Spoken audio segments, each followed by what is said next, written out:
Hey everybody, I got a 2012 Husqvarna TXC310. Going to be showing you how to change the oil on it, a little different than normal. First things first, got to remove the skid plate to get to the part where we're going to drain the oil.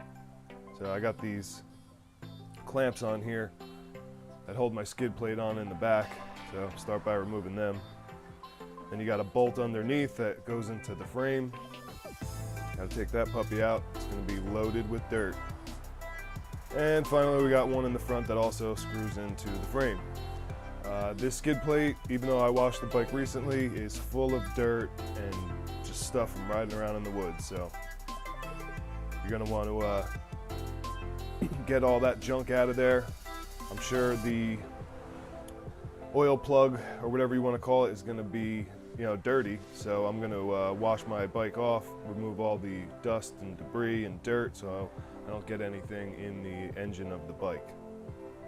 After you get that all cleaned up, here's where you're actually going to drain the oil from. Now usually it's a bolt that screws into the bottom of the engine, but as you can see here, I have a hose that goes into the oil tank where there's another clamp that holds it in place. So unlike most bikes where you're going to have to remove a bolt, I actually have to remove a hose.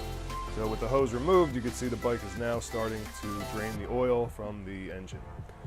It is a slow trickle, so it took me about an hour to fully drain all of the oil out of the engine.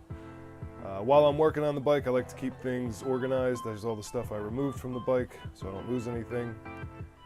Now that the oil has been drained, I'm going to change the oil filter, which is in this little piece right here. There's two parts to the oil filter. One has a rubber nipple that's going to go on the part that connects to the hose that leads to the engine.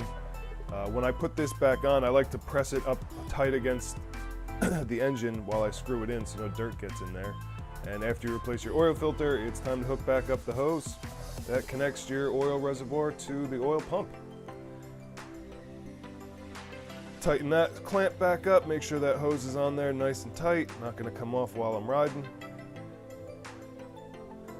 And now I'm ready to fill the bike up with the new oil. Look at your manufacturer specifications to find out how much oil, what type of oil, so on and so forth. Mine's using a 10W50 and it's about 0.95 quarts. This here is the window that lets you see how much oil is actually in your engine, and by tipping the bike, not tipping the bike, but it was tipped on the kickstand. Now I'm leveling it out, and you can see the oil level slowly rising in that little window, and that's a nice little indicator whether you need more or need to add more oil or not. So now that I'm satisfied that I have the right amount of oil in there, my oil filter has been replaced. Now it's time to put the skid plate back on and wait for my buddy to get here so we can go out and ride. Thanks everybody for watching. Hope it was helpful. I just figured I'd do this video since my bike's a little bit different with the hose that plugs in. If anybody has any questions or comments, feel free to leave them in the comment section below. Thanks.